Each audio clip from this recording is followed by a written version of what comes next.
el tema de la Agenda 2030 suena muy atractivo y muy interesante por los temas que contiene, pero creo que nos tenemos que ir al fondo porque no solo viola la Constitución, sino que también es un peligro para Guatemala. Por ejemplo, me voy a referir al candidato Manuel Villacorta. Él ha dicho que él apoyaría y avalaría y aprobaría el acuerdo de Escazú. Este acuerdo de Escazú es un acuerdo que preocupa mucho porque a lo interno tiene una cláusula donde prohíbe a cualquier persona independiente, industria o empresa construir o comprar algún terreno si antes no pasa por aprobación de las municipalidades, de las comunidades o incluso de las mismas ONGs que están en el área. Entonces, esto es una violación al derecho de la propiedad privada, tener que pedir permiso para construir o para realizar algún tipo de negocio o de industria, incluso con una ONG internacional, viola nuestra Constitución. Ese es un tema que preocupa muchísimo, escuchar a un candidato que quiere ratificar ese acuerdo. Luego tenemos la Agenda 2030, que acuérdense que adentro de estos temas también vienen muchas prohibiciones en lo que es el consumo de carnes. En el tema ambiental suena muy factible, sin embargo vienen regulaciones muy fuertes que prohibirían a algunos productores pequeños continuar con sus cultivos. Entonces veo que hay una violación muy clara y si nos vamos a temas como el aborto, que en Guatemala es defendido en el primer artículo de la Constitución, el derecho a la vida, el tema de la familia, una familia donde no solo está constituida por hombre y mujer, sino que por una variedad de géneros. Todo esto atenta contra la Constitución e implicaría cambios en la Constitución.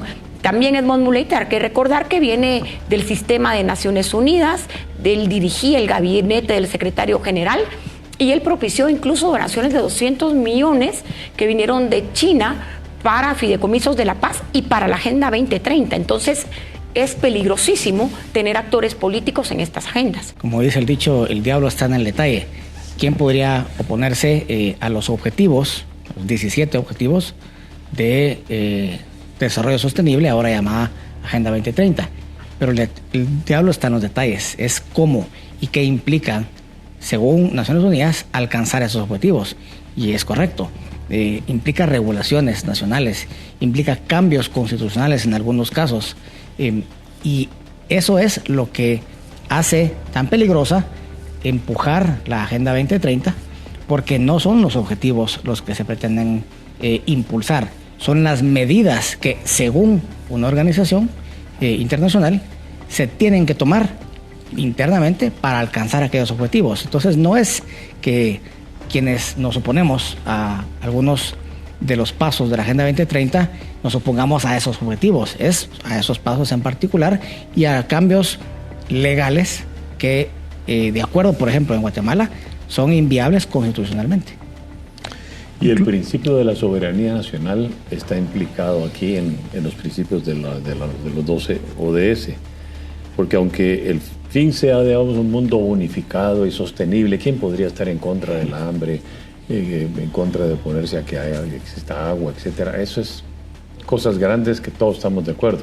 No, es que el problema es que hay acuerdos que tienen que hacerse, existen acuerdos que tienen que hacerse que atentan contra la soberanía nacional. Si nosotros debemos ser signatarios y por lo tanto perdemos parte de nuestra soberanía. Y esos principios, porque no se puede agarrar este sí y este no, tiene que ser global. Y por eso le dice también agenda global, también todos tenemos que estar de acuerdo con esto. El problema de la soberanía en términos de dictar nuestros propios principios en relación a nuestras tradiciones familiares, conservadoras, etcétera. Estamos en contra del aborto, estamos en contra de los LGTBQ en su imposición que quieren hacerlo, no en que existan, sino en la imposición, porque ahora son los movimientos más mega representados en la historia del mundo y son una pequeña minoría. Esos son uno de los pequeños detalles que nadie ve, pero que existen. Guatemala estaría renunciando al derecho que le asiste y que tiene de autodeterminarse, de acuerdo con su cultura, de acuerdo con sus objetivos y de acuerdo con la forma de vivir guatemalteca que ha sido conservadora prácticamente en forma tradicional. De manera que si efectivamente para adoptar una agenda de estas tenemos que cambiar incluso la Constitución, estamos cediendo nuestra soberanía y estamos cediendo nuestra posibilidad de autodeterminarnos y de generar una personalidad de guatemalteco. Y aquí también que no se nos olvide todo el tema de la criptomoneda y esta moneda global que tiene que hacer, que también cambiaría toda la composición del mercado financiero, y más en Guatemala, que tenemos más de un 72% de economía informal. ¿Cómo llegaríamos a esos términos finales de la Agenda 2030? Creo que es muy peligroso para los candidatos hablar de eso sin ver el contexto de lo que implica para un país.